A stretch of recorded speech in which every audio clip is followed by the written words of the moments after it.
What are we doing here? Percy asked Nico. Nico explained to him that just like the way Olympus, the Underworld, Mount Othrys, and the Labyrinth moved over to America, the Door of Orpheus did the exact same thing and relocated itself here in the stone wall in Central Park. Luckily I found this sometime last year, Nico said. I guess you could say it's like a shortcut that Orpheus invented. You probably already know the story. Hey, yeah, I remember, Percy said. Annabeth told me about it. She said it was sad, but also kind of romantic. It opens the same way Orpheus opened it, Nico said. We need music, but since we don't have an instrument, the next best thing to do is sing. I cannot sing, Percy said, but I think I know someone who can. He shut his eyes and concentrated. Grover, can you hear me? He said in his mind. I need your help. Grover popped out of a bush right next to them. Percy! Grover exclaimed. Grover, there you are, said Percy. I was getting worried. Where have you been for the past 2 months? 2 months? We haven't heard from you since June. It's August now, and Juniper's worried out of her mind. Holy sweet Pan! Grover cried. I remember now. He knocked me out. What? Grover explained that while he was helping the nymphs in the park, he picked up a strange scent of a man in a black coat. The man's coat looked like it was made of smoke, and no one seemed to notice him. And for some reason, people would suddenly collapse and go to sleep when he walked near them. But by the time the man left, they would just get up and go about their business as if nothing happened. Grover just followed him and eventually got his attention. He couldn't make out his face because it looked smoky like his coat, and Grover felt sleepy just from looking at him. Grover asked him what he was doing, and he said, It's always best to scout a battlefield before the battle, little satyr. And then, Grover continued, I don't remember what happened afterward.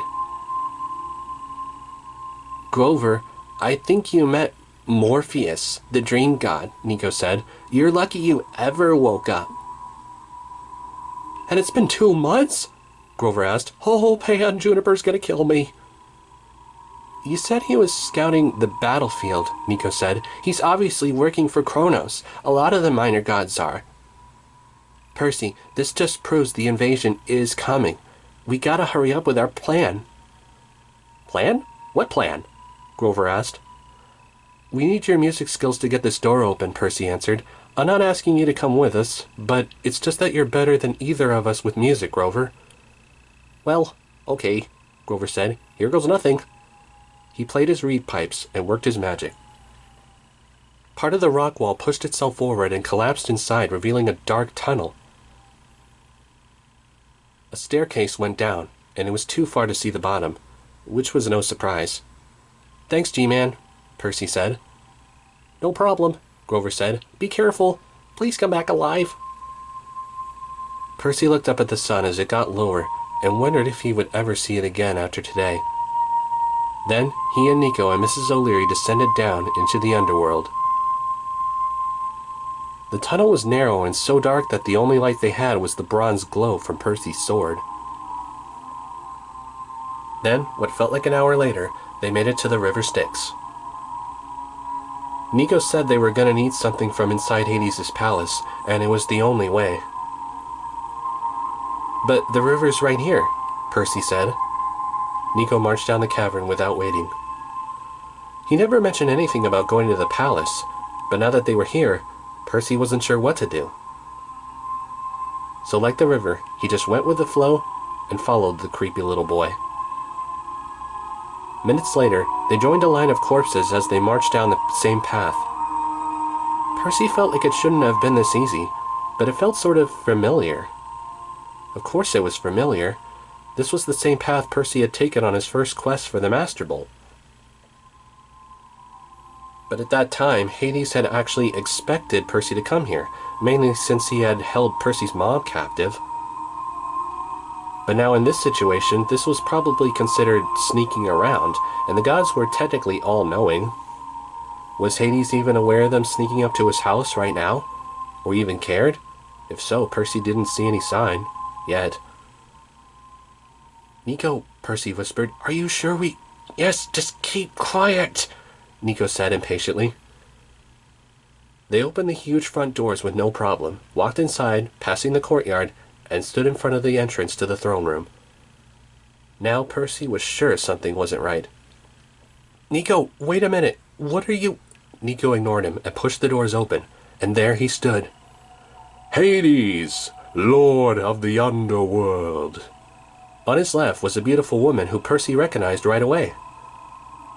Persephone, goddess of spring, bride of Hades. And his niece. Percy met her once before last winter, and did a quest for her, but that's another story. On Hades' right stood another woman Percy saw once on Olympus. Demeter, goddess of the harvest, a.k.a. Hades' sister and Persephone's mother. Percy Jackson at last, Hades said with satisfaction. What? Percy asked angrily. Nico, what is going on here? Why did you lead me down here? Oh, why to talk, of course, Hades answered. Didn't Nico tell you? Hades told them that Nico brought him down here as an exchange for info on Nico's past, and his mother. So it was all a lie? Percy asked. You just brought me down here to die? Oh, no, of course not. Nico is very sincere about wanting to help you. He is as honest as he is dense. Father, you promised he wouldn't be harmed, and you would tell me more about my mother. Can we please not talk about that woman in my presence? Persephone complained. Hades cursed himself. I'm so sorry, my love, but I had to promise the boy something, Hades told her. Well, what can I say, Nico? Your mother was an interesting woman. For a mortal, of course. He explained that his mother was named Maria D'Angelo, and that she was from Venice, but her father was a diplomat in Washington, D.C., which was where they met. Together, they had Bianca and him during the Second Great War, which was not a good time, especially for children of Hades. A lot of Hades' other children were on the losing side, so Hades decided to put Nico, Bianca, and their mother out of harm's way before he would lose anyone else, and left Nico and his sister safely in the Lotus Hotel and Casino.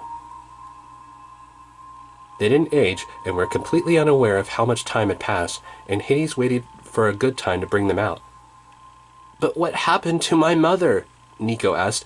Why can't I remember her? Not important. What? Of course it's important.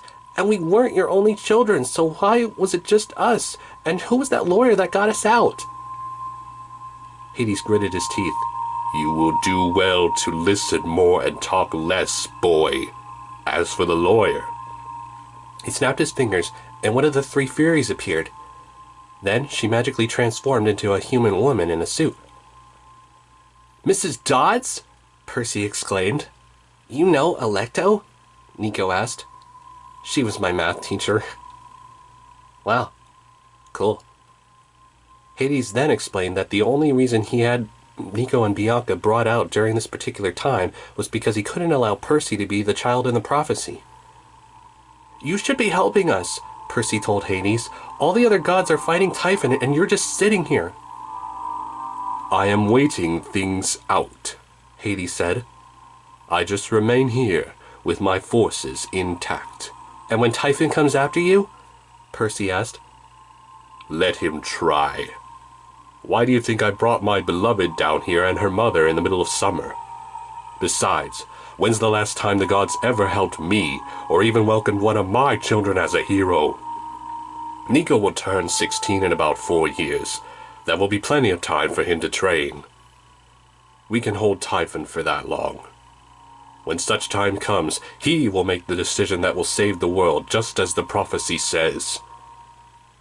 And soon, I shall be the rightful king of the gods. Even if you could make a good king, waiting things out won't save all those innocent lives up there, Percy said. As soon as Kronos crushes everyone else and everything else, you'll be next. Well, you'll have a chance to find out, Half-Blood, because you'll be waiting out this war in my dungeon.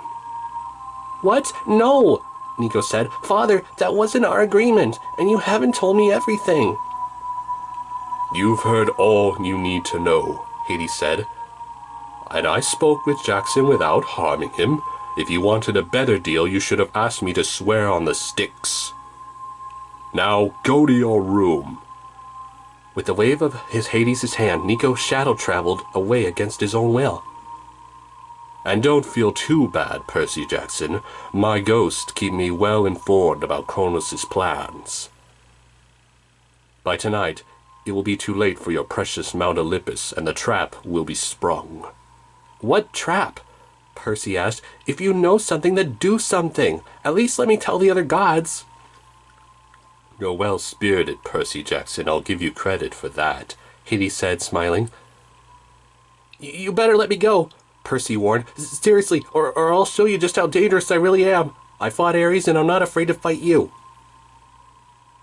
"I wouldn't do that," Hades warned. There was a crying sound behind Percy, and he turned around to see Cerberus. The metalhead was squeezing Mrs. O'Leary in his mouth. "I know how much you care about my stolen hellhound, boy. Now, unless you want to see her become lunch, I suggest you drop your pen." Percy did as he was told. "Such a fool," Hades said. "You wouldn't have any chance at all to stop him in time anyway. Have fun in my dungeon. We'll check on you in, 50 or 60 years. Two skeletal guards grabbed him and shoved him through a wall, and the wall became solid again. The cell had no door or windows. There was no telling if the cell was airtight. Hades' dungeon was meant for dead people, and they don't breathe, so forget 50 or 60 years. Percy was pretty sure he wasn't going to last another 50 or 60 minutes. He felt his pen finally reappear in his pocket again, a little too late. Meanwhile, if Hades wasn't lying, a trap would be sprung in New York by the end of the day, and there was nothing Percy could do about it. He didn't remember falling asleep, but he dreamed about Rachel on a beach in St. Thomas. Percy wondered if she was thinking about him and how much it sucked that he wasn't with her. At least that's what he was thinking. Then, Percy felt someone shaking him awake and whispering his name. "Percy! Percy!" It was Nico. Immediately, Percy remembered just how angry he was with Nico. He grabbed him by the neck and pinned him to the floor. "Wait, trying to rescue you," Nico choked. "Oh yeah? And why the heck should I trust you?" "No choice."